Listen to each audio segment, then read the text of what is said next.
Baruchot habaot, ladies, and welcome to our weekly Torah session. Whether you're logging on to Torah Anytime or to ohelsara.com, we so much appreciate your devotion and your commitment to your neshama. You have no clue what you're doing for yourself in this tkufa, in this period of tremendous nisyonot all over the world. You are empowering your spirituality, and we commend you for that. We commend you for that. HaKadosh Baruch Hu should continue to provide you with tremendous support and strength of character, with the ability, with the kochot hanefesh, to continue to embrace His Torah, so that you could be zoicha to the ultimate geula bekarov mamash. I want to apologize for the fact that this Torah class is being posted a little late in the week, but as you know, we made aliyah to Eretz Yisrael. We are now in Bet Shemesh, in the actual new apartment, and it's taking us a little time to get settled and to unpack, do a lot of other things that we need to do, set up shop. So please forgive me that we've been posting the shiurim a little late in the week, but Baruch Hashem, at least we're still posting them. So please forgive us as I continue to have that little bit of time during the week, at the beginning of the week, that is so crucial right now as we set up. And of course, we'd love to hear from you. Many women are emailing us about the move, especially the women who are living here in Bet Shemesh, whether in Rama Gimel, in Rama Aleph, or in the Bet Shemesh Vatika, the old Bet Shemesh. You're all reaching out with such support. As a matter of fact, we're going to have here a gathering this Sunday night here in this location in order to see what the women of Ramat Bet Shemesh can do to contribute to Ohel Sarah, and see how they can help their community and also women all over the world. And I want to thank you ladies, the ladies out there who have been logging on all this time and helping us with our move to Eretz Yisrael. One lady emailed me asking if it's still not too late to join the Israel campaign. Said absolutely not. Every penny here in Eretz Yisrael that we could use in order to establish ourselves is important. So feel free, if anyone still wants to donate to Yishuv Eretz Yisrael, which is such a tremendous mitzvah. My Rabanit yesterday was telling me that she has a sefer that she wants to give over to me that talks about the importance not only of living in Eretz Yisrael, but the importance of helping those who are living in Eretz Yisrael. And what zchut that person is accumulating, what zchuyot he's accumulating as a result of the fact that he's helping somebody who wants to live in Eretz Yisrael. So all of those who helped support us in this move by sending your donations, and all of those who are about to by logging on to www.ohelsara.com. Sarah is without an H. The ones who are about to now, the ones you're going to log on to ohelsara.com and make your donation and specify that it's for the Israel campaign. Be'ezrat Hashem, I'm going to Netanya for Shabbat, where my Rabanit, she's going to give me the sefer. I'm going to read to you verbatim what it says about the great zchut that you have, that you're helping us here in Eretz Yisrael, even though you're far away, no matter where you are. Whether you're in America or anywhere else in the world, in Canada, in Europe, in South America, it doesn't matter. You're reaching out from all over the world, and we hope to get more and more donations so that we can begin our programs here in Eretz Yisrael. So let's begin, ladies. This week's parasha is such a powerful one, Parshat Vayigash. There are so many lessons that we could learn from this parasha, but there's one lesson that cries out to us year after year. And that lesson is, and actually it's a question, in the world did the brothers, the Shvatim, not know that the man who stood before them, the viceroy of Egypt, was their brother Yosef? Think about it. Think about what took place when they came to Egypt. When they arrive in Egypt and they're brought in front of the viceroy, who we know is Yosef, as we're reading the Psukim, the first thing he asks them is your father alive? And then he plays a game with them where he's peering into his goblet and he begins to reveal details of their life. The Midrash informs us that he even told them their lineage, tracing back all the way to Avraham Avinu, alav shalom. And the brothers were amazed how this viceroy knew every aspect of their lives. They realized that he was constantly asking about their father. And it doesn't stop there. When Yosef realizes that there could be trouble with the brothers, he decides to separate Shimon and Levi. He keeps them apart, knowing what you and I both know, because we learned about this the other week.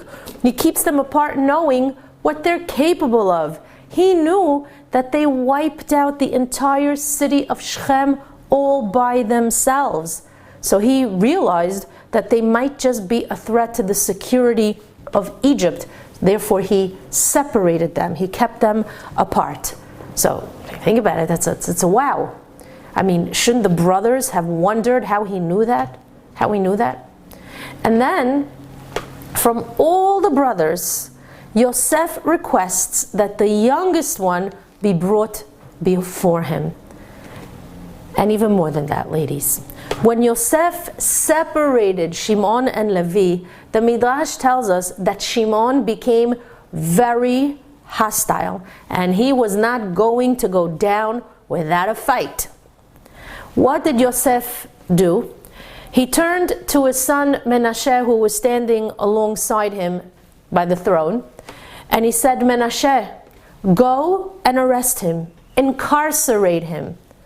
The Midrash says that Menashe put his hand on Shimon's shoulder, and at that moment Shimon literally became powerless, almost like paralyzed. So Shimon turned to his brothers, and Midrash says that he told them, Zeh, this man over here, mi bet avi, he's got to be one of us, from our father's house. This young man cannot be an Egyptian. This could only be a Jew. Power like that, an ability such as this, is more spiritual than it is physical. This man must be from our father's house. Zeh mi bet avi. This boy Menashe has got to be somehow related to us. So think about it, ladies. If the brothers sensed that the viceroy's son is from their father's household, if they realized that he was smart enough to separate Shimon and Levi, if they noticed that he continued to ask about their father's well-being, if they saw that he insisted that they bring Benjamin to Mitzrayim, wouldn't it dawn on them at some point that maybe this could be their brother Yosef? What happened to the brothers that they didn't realize that it was Yosef who was standing in front of them? The answer is, ladies, that sometimes in life we're in a position called denial. Even when the truth is staring at us right in the face and we're literally looking at it in the eye, we can't see it even if we want to. You know why it was hard for the brothers to see the reality?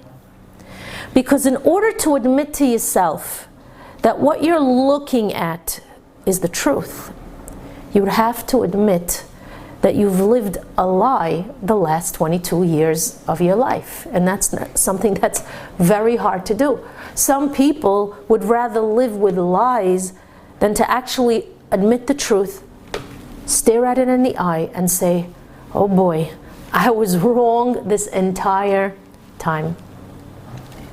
Ladies, this week's Parshat tells us that Yosef could no longer restrain himself. Velo yachol litapek.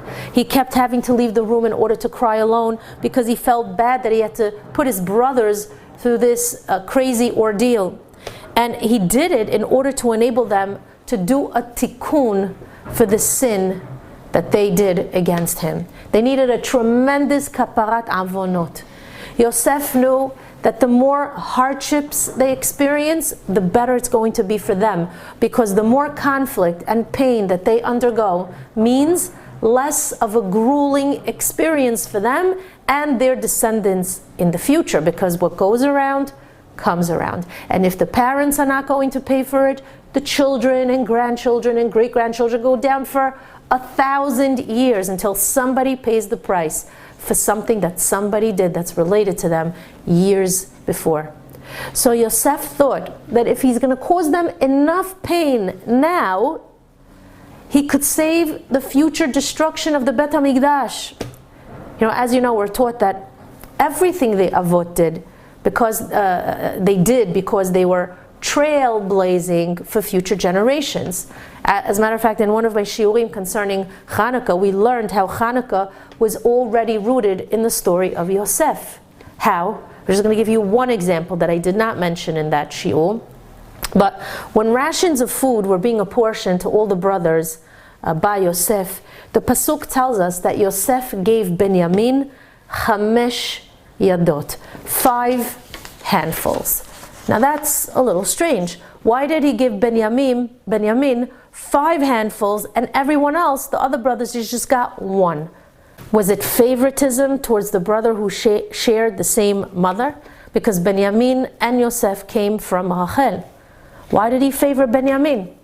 The Rabbanim explain that Yosef gave Benyamin chamesh yadot because each yad of the 5 that he gave were going to be prevalent later on in the nachala, in the portion of Benyamin in Eretz Yisrael. Now, what does that mean? Which 5 hands, which 5 yads, so to speak, are the Rabbanim referring to? Giborim beyad chalashim, Rabim beyad me'atim, Tme'im beyad tehorim, Reshaim beyad tzadikim, Zedim beyad oskei toratecha. Yosef gave Benyamin chamesh yadot, which were the 5 yads that we recite in the Al Hanisim of Hanukkah. Yosef knew that one day in the distant future, the Jewish people will need to be empowered by these 5 yadot. And in whose nachala and whose portion of the land did they need that empowerment? Benyamin. You know why? Because the Bet HaMikdash stood in the section of the land that belonged to 2 tribes. The Bet HaMikdash stood partially in the portion of Yehudah and partially in the portion of Benyamin.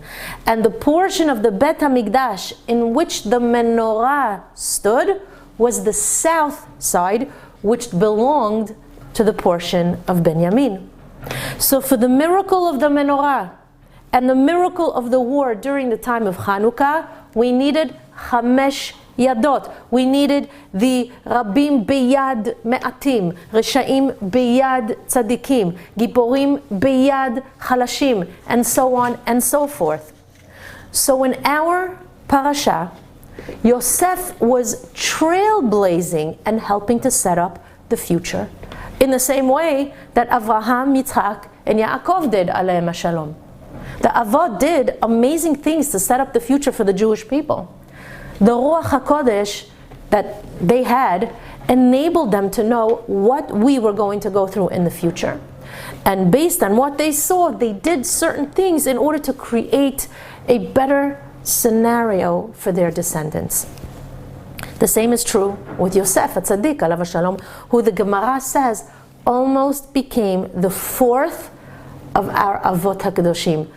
It's not for this class why at the end he didn't become the 4th Av, but the point is that just like his forefathers, Yosef attempted to set up the future, and he did so in a remarkable way with great wisdom.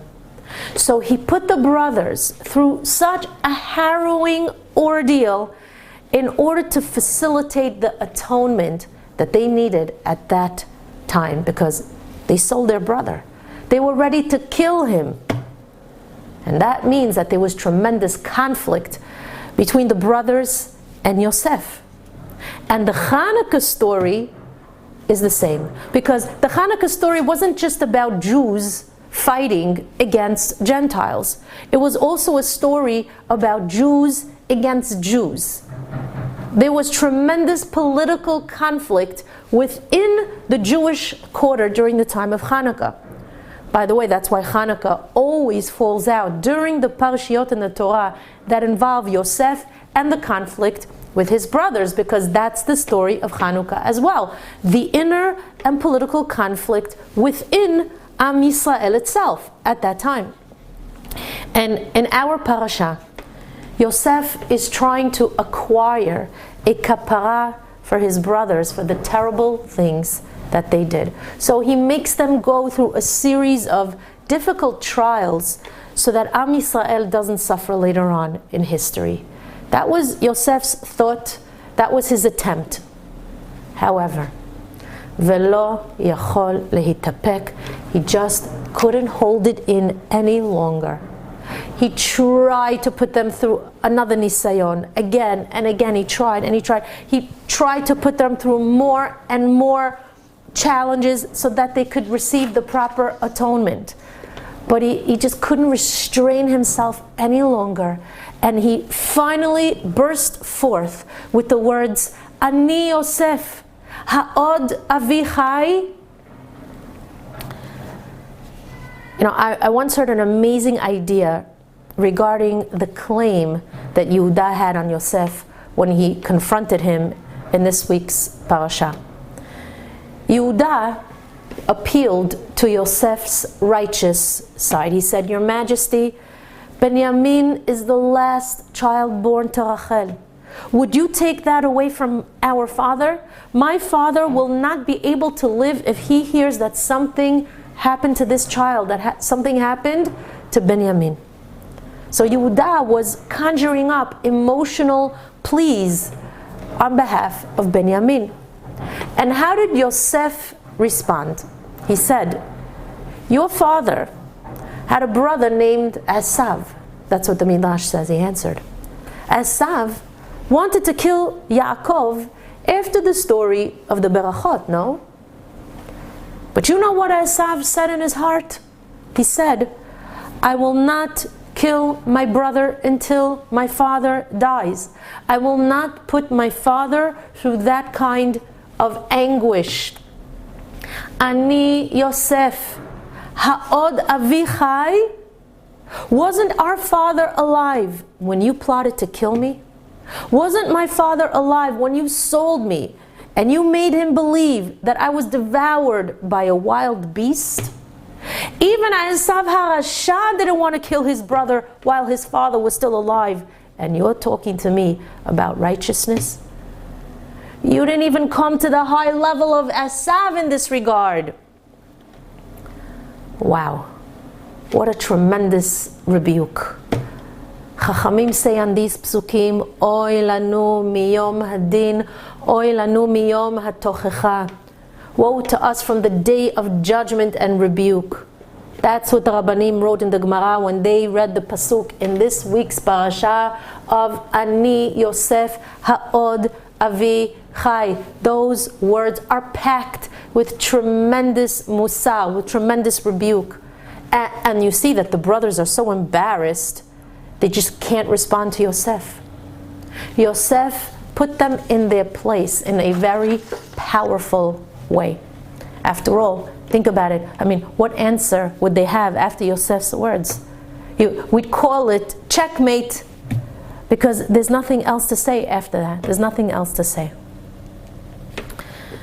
And Rabbi Klein from the Mir Yeshiva once commented on the tochacha of the Yom Hadin, and he said that the pasuk says, Ani Yosef ha'od avi chai.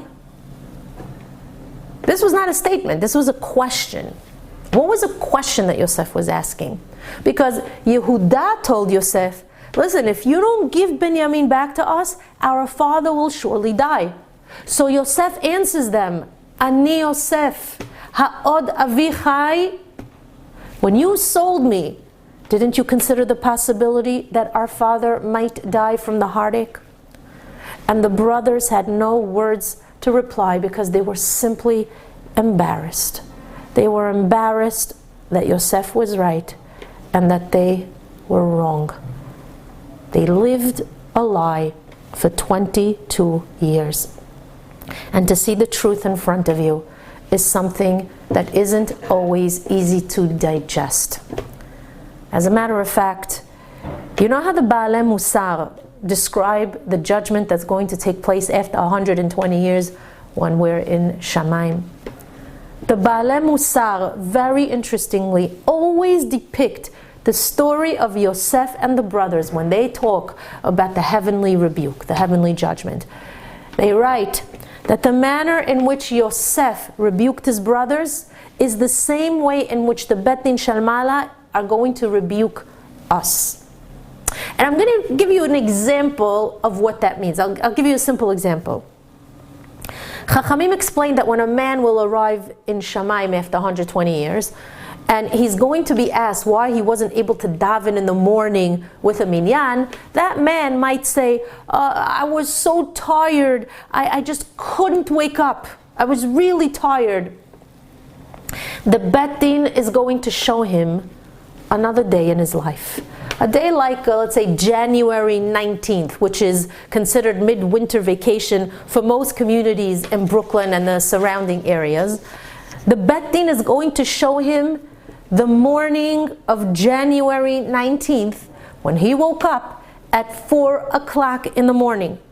That man is going to be shown how he managed to catch a 6 a.m. flight to Florida without a problem.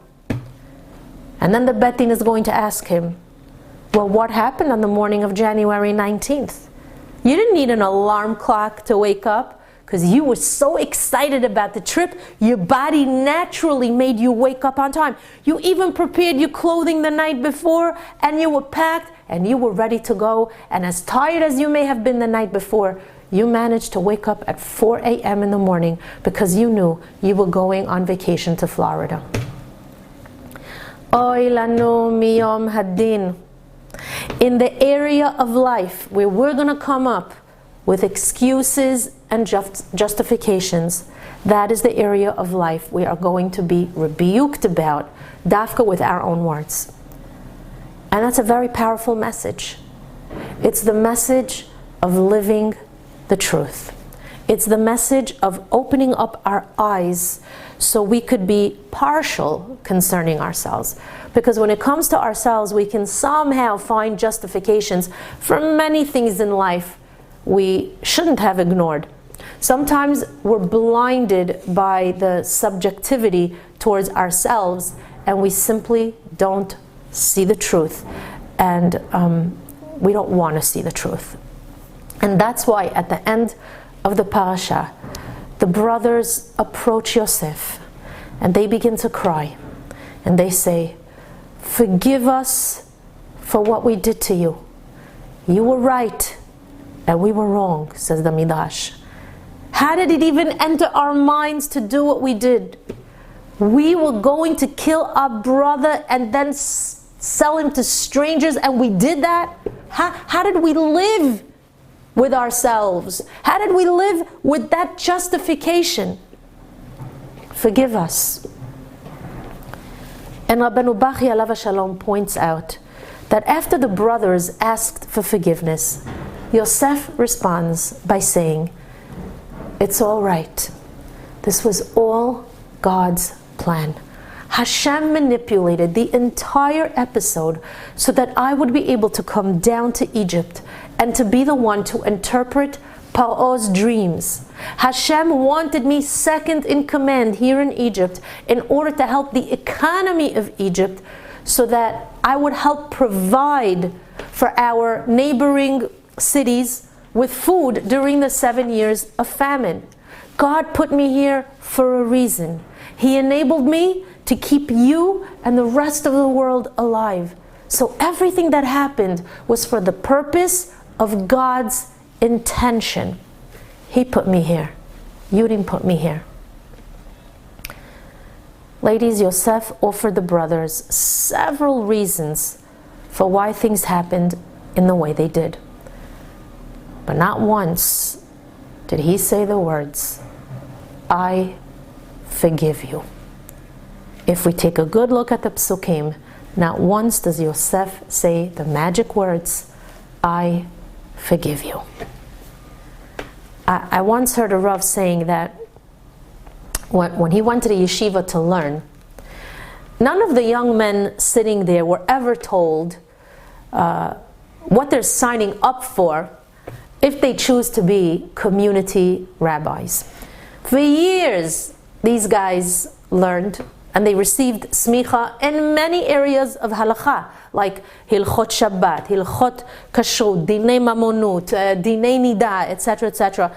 And this Rav was saying that he studied for many years the halachot and he received smicha. And here he was waiting for somebody to call him up and ask him a question about Shabbat, kashrut, hilchot nida. And instead, what was he busy with most of the day? Internal issues. Issues regarding children, marriage, shalom bayit, substance abuse, molestation, believe it or not, teens at risk, homosexuality, crazy topics that are outrageous, that he never received a formal training for. But maybe he did. Because in the Torah there exists something called Dvar Hashem. Hashem does not conceal any topic in the world from us, is written already from Bereshit. So this Rav was saying that, a person who's involved in community affairs or with the klal in general has to realize that he's nothing. I mean, I myself deal with so many kinds of issues every single day that people call me about or email me about. And I'm saying this to myself and all the other spiritual mentors and leaders out there who know this to be true. We all have a great responsibility where we have to realize that when a problem comes our way, Hashem brought it to us. And the one who brought you the problem is the one who's going to give you the siyata dishmaya to hopefully say the right words and do the right thing. It's all Borei Olam. He's the one running the show down to the last syllable that comes out of our mouth. And it's incredible if you think about it. Ladies, HaKadosh Baruch Hu brought the brothers before Yosef in a rare and momentous opportunity for both of them to do what? Make peace and probably bring the Geula. And yet Yosef didn't say the words, I forgive you. Now there are reasons for that, and that reason is for a class by itself. But my point is, there are many times in life that we've witnessed people who, let's say, haven't spoken to each other in years because of some kind of disagreement that they had. We know couples who divorced and are on horrible terms with one another. We know mothers and fathers who are not in touch with their children because of some kind of family dispute. We know sisters and brothers who are at odds with one another. The scenarios are too many to enumerate. But I want to tell you something. Very interestingly, when you manage to bring two people to the table and you convince them to be at peace with each other, one might say to the other, you know what, it's okay. It's nothing. Don't worry, it's nothing. And the other one might answer, well, do you forgive me? And the first one says, well, there's nothing to forgive. Don't worry about it. It's all right. You know what, let's just start over and start fresh. It's okay. There's nothing to forgive over here. Ladies, if I was sitting at that table after learning what I did about this parasha, I would remember this week's parasha and I would turn to that person who assumes it's all right, who assumes nothing happened, who just wants to start over and start fresh. And I would tell that person, repeat after me. I forgive you. I mean, stop all this flowery dancing around the subject. Don't worry, it's all right, nothing happened, let's start over, let's start from... Just say you forgive the person. Because if you don't say those words, it could chas v'shalom be detrimental to both parties involved. Says Rabbeinu Bachya, because Yosef never said the words, I forgive you, the sin of the brothers was not forgiven, and Am Yisrael for years in the Galut had to carry the burden of the brothers selling Yosef. The 10 martyrs, the Asara Harugei Malchut that we read about on Tisha B'Av, 10 of the greatest and holiest Rabbanim that were brutally executed, were taken from us as a kapara for the 10 brothers who sold Yosef. As a matter of fact, the Midrash of Eicha tells us that those 10 martyrs were actually Gilgulim of the brothers. If Yosef would have said, I forgive you, it's possible that those 10 Rabbanim wouldn't have been so mercilessly murdered. Could you imagine that? Do you realize what the world, how the world would be different today if we would have continued to have Rabbi Ishmael Cohen Gadol, Rabbi Akiva, Rabbi Tarfon, Rabbi Chutzpit Meturgeman, Rabbi Elazar ben Shamua, Rabbi Yehuda ben Dama, Rabbi Hanina ben Chachinai, Rabbi Yehuda ben Bava, Rabbi Hanina ben Tradion, Rabbi Yesheva Sofer, Aleim HaShalom. How much more Torah the Gemariot would be filled with. If only Yosef would have said the words, I forgive you. Rabbi Zlotowitz, one of the founders and editors of the Art Scrolls series, told a story that he witnessed and he was actually a part of. Many years ago, he went to visit the great Rav Moshe Feinstein, Alav Shalom, the Gedol Hador of America at that time. And as he sat in the living room waiting for the Rav, the door to the Rav's study was slightly open, and he was able to hear the conversation in the room. And he heard 2 men fighting about money. And finally, they turned to Rav Moshe for his final psak. They wanted to know who was right and who was wrong. And of course, Rav Moshe proceeded to offer his opinion, and indeed, one man was right and the other man was wrong. Suddenly, Rav Zlotowitz heard Rav Moshe telling the man who was wrong, he says, now ask him for mechila. So the wrong one asks his friend, are you meichel me? And the other one responds, he says, oh, come on, don't worry about it, it was nothing. I just wanted to know the halakha, so I came over here. And whatever the Rav says, I'm ready to do. That's why I came. And Rav Moshe smiled. And he turned to the one who was wrong, and he said, ask him again. And the man asked again, are you meichel me? Do you forgive me? And once again, the other man replied, man, I don't understand. What is there over here to be meichel you for? This was a simple dispute about money. I wanted to know if I was right or wrong.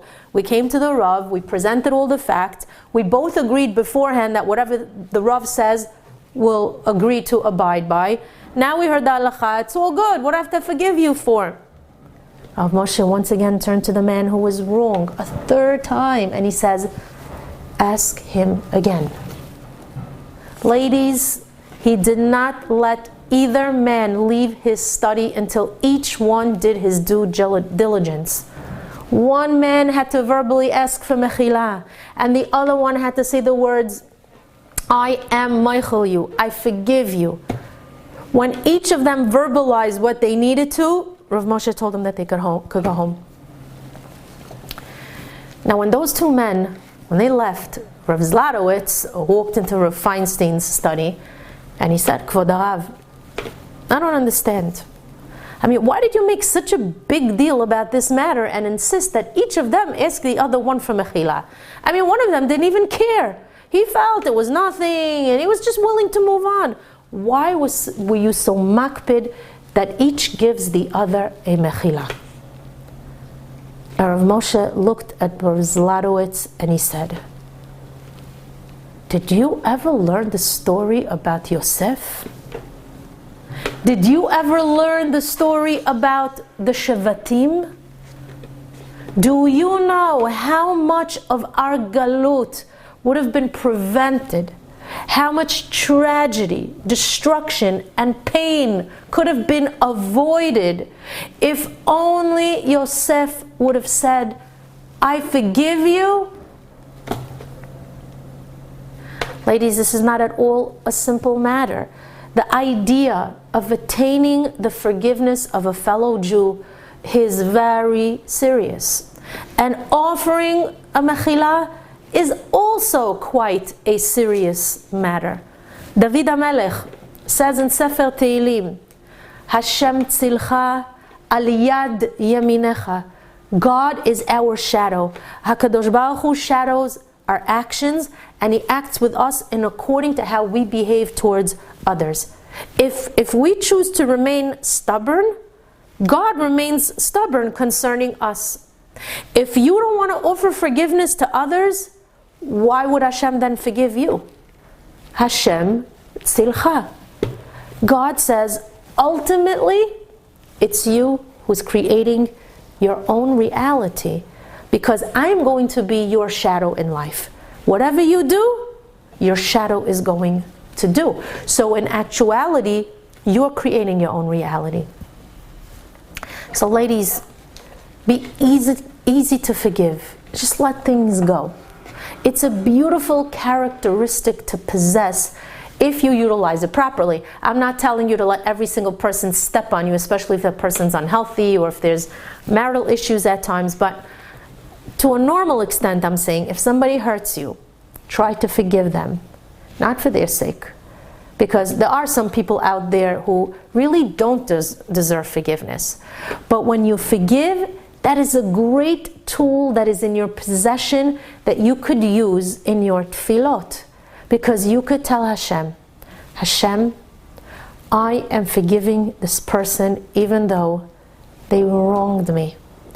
And now that I'm standing here before you, I know that you're not going to hesitate on my behalf in the same way that I didn't hesitate to forgive that person. And I have faith in you, Hashem, that you're going to forgive me for any indiscretion that's written up there in the heavenly book of life about me.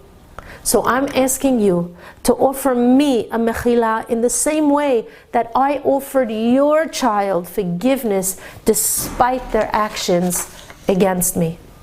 And you should know, I'm not getting into the details, but you should know that just yesterday morning, as I was finishing up this shiur, sometimes I prepare, you prepare like, everyone prepares differently, but me, for example, when I read the material or I hear something and I start like composing paragraphs and ideas, and then I start editing and piecing it together according to how I want to present it to you, 1, 2, 3, 4, 5, until the very end of the shiur. And as I was preparing the shiur and editing it for you, all of a sudden it hit me concerning somebody who recently did something that they shouldn't have done towards me. That was yesterday morning, Wednesday morning. I remembered, I said, you know what? That person really did an avel against me. And I remember at that time when that person did what they did, which was recently, I felt terrible because they put me in a very bad predicament, this individual. And they promised certain things and it just never came through, and because of that it put me in a very uncomfortable position. And I was saying, wow, that person did not keep his word. That person was supposed to do this, and as a result of that I was supposed to have this and I didn't. And I was so upset with that individual, dafka, because I went out of my way for that person. And I was hurt, I was upset, and I was thinking of ways of how to get people to speak with that person. And yesterday morning, as I'm doing the shiur, preparing the shiur, that person came to my mind. And I just sat back in my chair and I looked up to Hashem and I closed my eyes and I said, Hashem, I forgive this person. I forgive that person. Please forgive me. If I did anything, please forgive me and open up the doors for me. And that day I had a bunch of nisyonot yesterday. And at the end of the day, HaKadosh Baruch Hu opened up the doors. And I remember it happened, where it happened, that was in Netanya when the good news came about something else. And I just started dancing from joy. And I told my Rabanit, who happened to be in the room at that time, I said, I want to tell you why I think this happened. This happened to me, this nest happened to me, because I forgave somebody. I forgave somebody that hurt me very badly. So I'm telling you, it is a very powerful weapon, forgiveness. It's a weapon, ladies. It is a zchut. And you know who we learned this from? Moshe Rabbeinu alav shalom. As you know, Korach attacked Moshe's leadership and he waged a rebellion against him. Chachamim teach us that usually when it concerns a disagreement between people, generally the disagreement is, we'll call it 60-40, 70-30, 80-20, where sometimes even 90-10, where one side is a little more right than the other side. Because both sides have their claims, but one side, Chachamim say, will always be more right than the other. But where in history do we have a disagreement that was 100-0? It's seldom that we see a disagreement of this nature. But such a disagreement does exist in the Torah Kedosha. And that was the machloket of Korach va'adato. That was 100-0. I mean, Moshe's name is not even mentioned in that conflict. It's Korach va'adato. The only conflict that existed is with Korach and his cohorts. Moshe was not even involved in that because Korach was 100% wrong, and he ended up dead wrong, literally.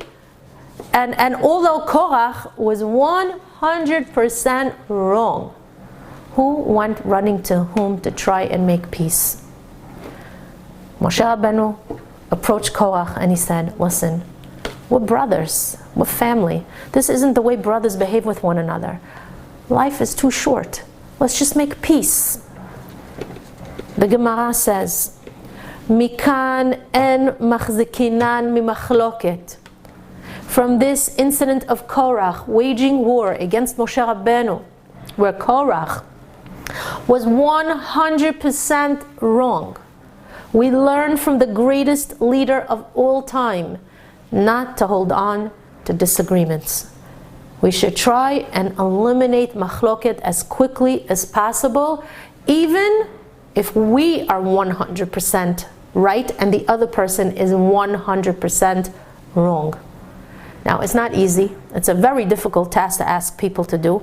It's very hard to pick up the phone or text someone. You shouldn't text someone, by the way, but it's very hard to reach out to someone that you haven't communicated with in a very long time. It's hard to reach out to someone who really doesn't even deserve your communication. They may not even deserve your forgiveness. But you reach out to them nonetheless. You become the bigger person.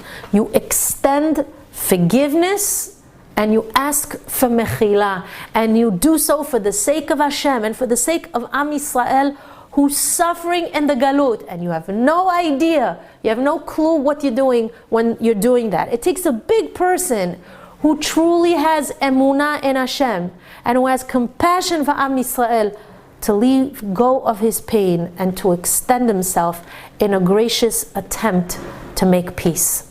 You have no clue what you're zeiche to when you do that. The Gemara has many berachot that they offer to the one who submits and is mevater and forgives. The Gemara says, Actually, it's like the shemesh hazorachat batzaharaim. It's like the strength of the sun that shines midday. That's the moment of the day that the sun is the strongest. And that's the strength that a person possesses at the moment he lets go.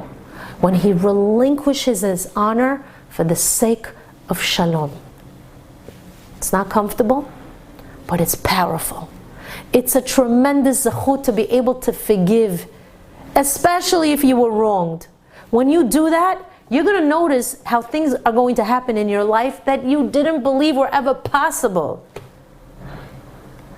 If only Yosef would have said the 3 magic words. Who knows who and what could have been saved? Who knows? I'm going to end with this story about a couple in Montreal who are big Baalei Chesed and are involved in community affairs over there. They're truly amazing people from what I heard.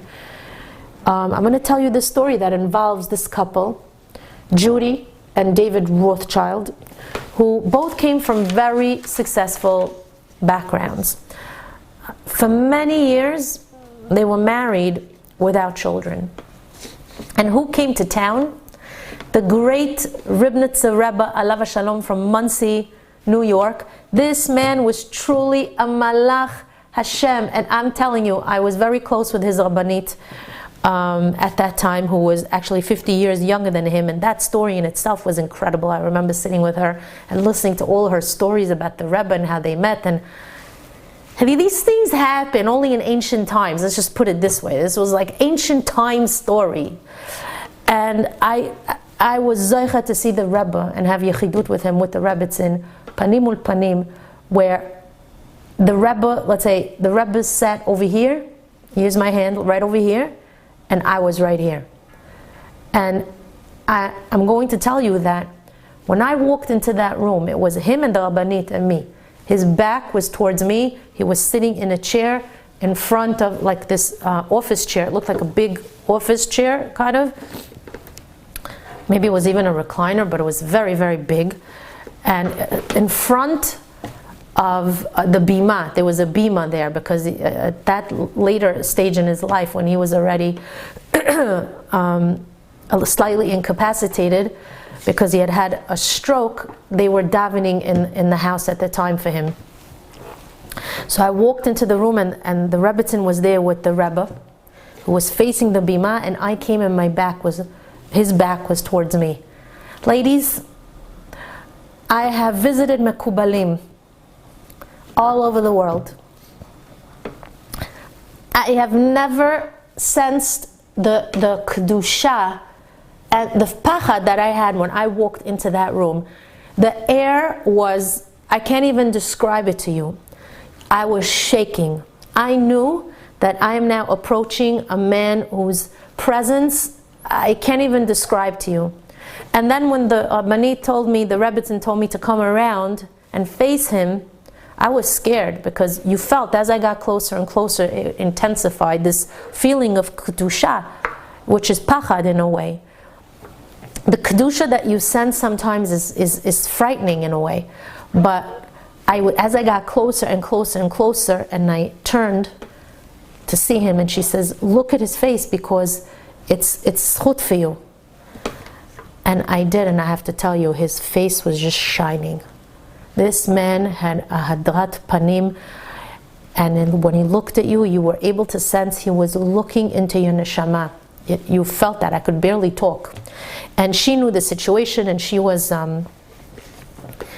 speaking on my behalf to him. And at that time, I told you that he had had a stroke, and he barely spoke. He didn't speak at all. Couldn't speak at all. And she told him whatever she told him, and she asked him a certain question about me having atzlacha in certain areas of life that were important. And ladies, I will never forget this. You saw that he was struggling to say something, and she asked him, can you give a bracha for this? And he's struggling, and he all of a sudden bursts forth and he screams out the word in Yiddish, "Ya," strong, very strong, "yes." And she was just take a step back. She took a step back, and she says, "I don't believe this." She goes, hasn't spoken a word for 6 months. Here and there, he tries to nod his head. He says, if he blurted this yes to you, you will have bracha until the end of your days. And everybody knew, if you're zeicha to be blessed by the Rabanit Rebbe, you're set. And by the way, she was telling me, he wasn't a man who, easily apportioned brachot, but when he extended them, it's as if it's written in stone, she said. And this is the man that we're talking about, who I was zeicha to get that just one word, yes, you will have bracha. So the holy Rabanit Rebbe traveled to Montreal, and here was a great opportunity for this childless couple to receive a bracha from a great tzaddik.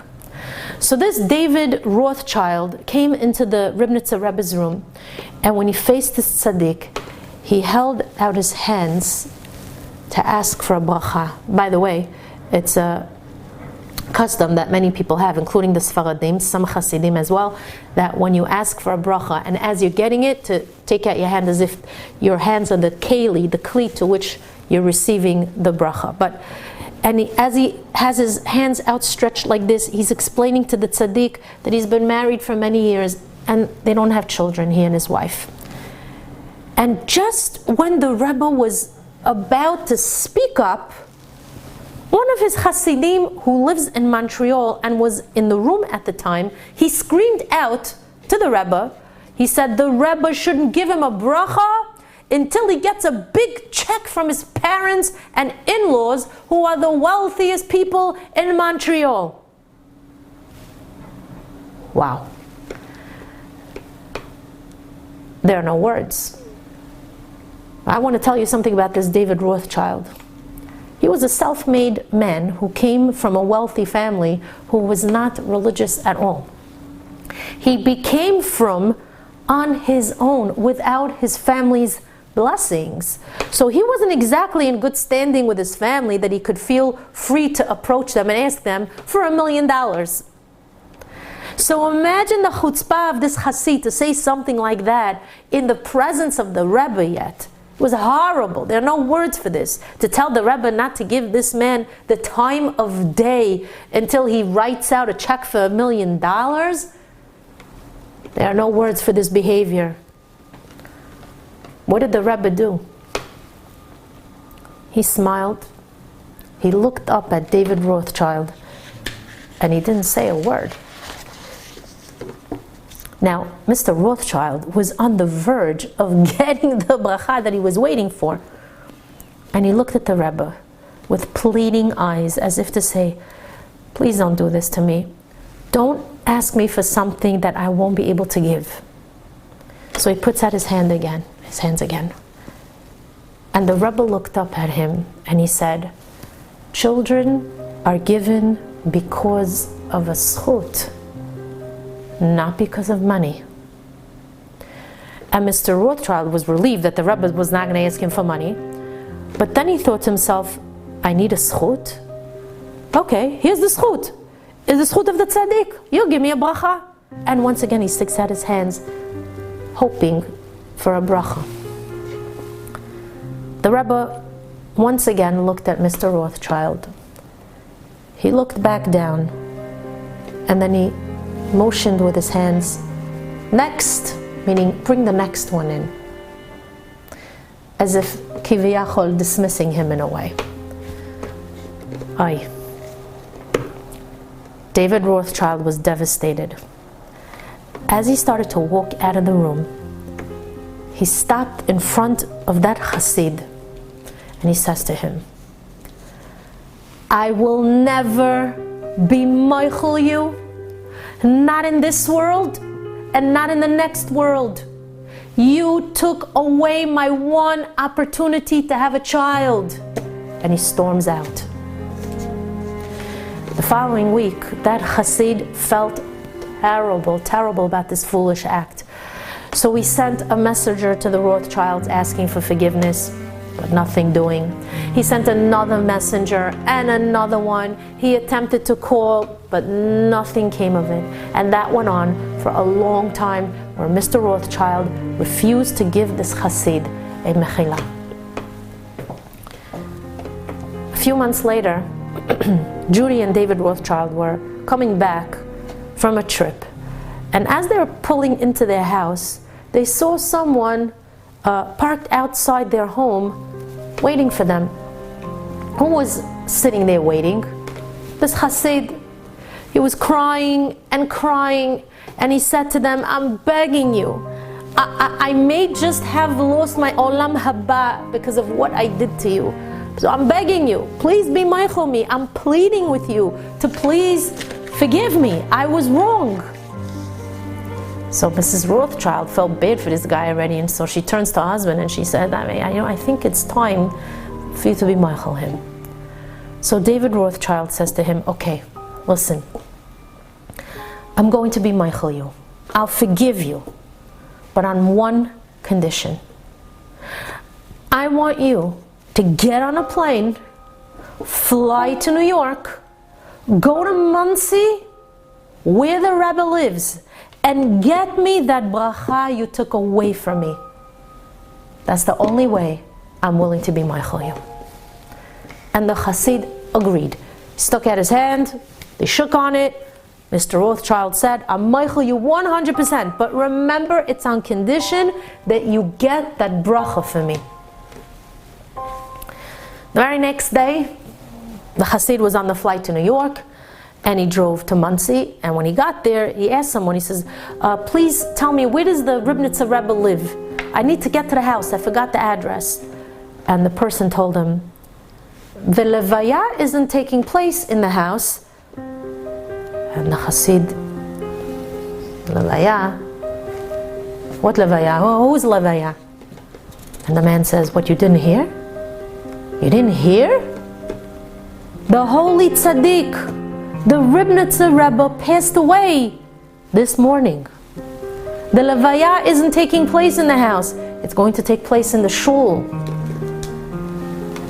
And this Hasid gave out such a scream. And he said, I came all the way from Montreal in order to speak with the Rebbe. And now I'm not going to get the mechila. It was on the condition that I get the beracha. But now the Rebbe's gone. What am I going to do? The Hasid went to the levaya. And on a piece of paper, he wrote the names of Judy and David Rothschild. And he indicated on that piece of paper how he took away the beracha. And the only way that he could acquire mechila is if the holy tzaddik blesses this couple with children. Believe it or not, the Hasid mustered up the courage, which is a very hard thing to do, by the way, what I'm about to tell you what he did, to make his way through the thousands of people that were gathered there for the funeral. And he manages with siyata dishmaya to get to the Rebbe's coffin, to get to the Aron. Now, who knows how he did what he did, which I'm about to tell you, but he actually managed to slip that piece of paper inside the Aron of the Rebbe. Who knows how he did this? He put that piece of paper in the Aron, and he cried his heart out, and he said, Rebbe, please, lama azaftani? Why did you leave me? And he flew back to Montreal, broken-hearted. He drove directly to the Rothschild's house, and with tears streaming down his face, he said, I tried my very best. I went to the levaya and I put the piece of paper in the Rebbe's Aron. And I know you're married for many years without children.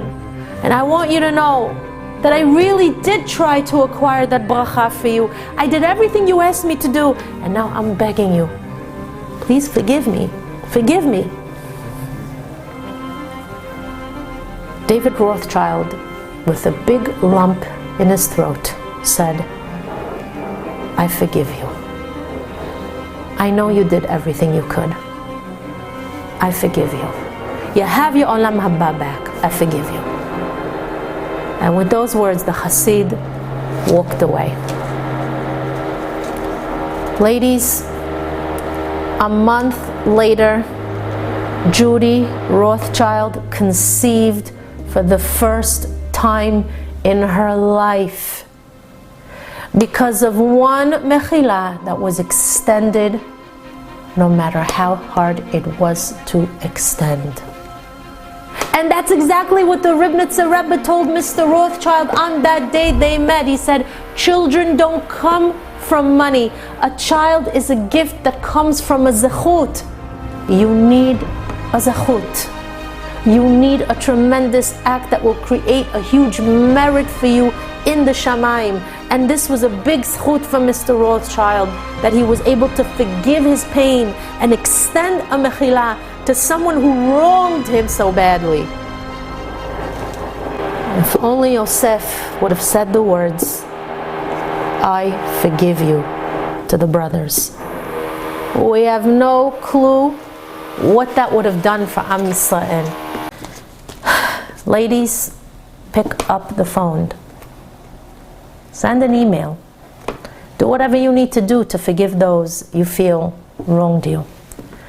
Although it's easier said than done, remember that this galut has lasted much too long. We want to be home again in Eretz Yisrael with the Shekhinah present. We want to dance and rejoice with no pain.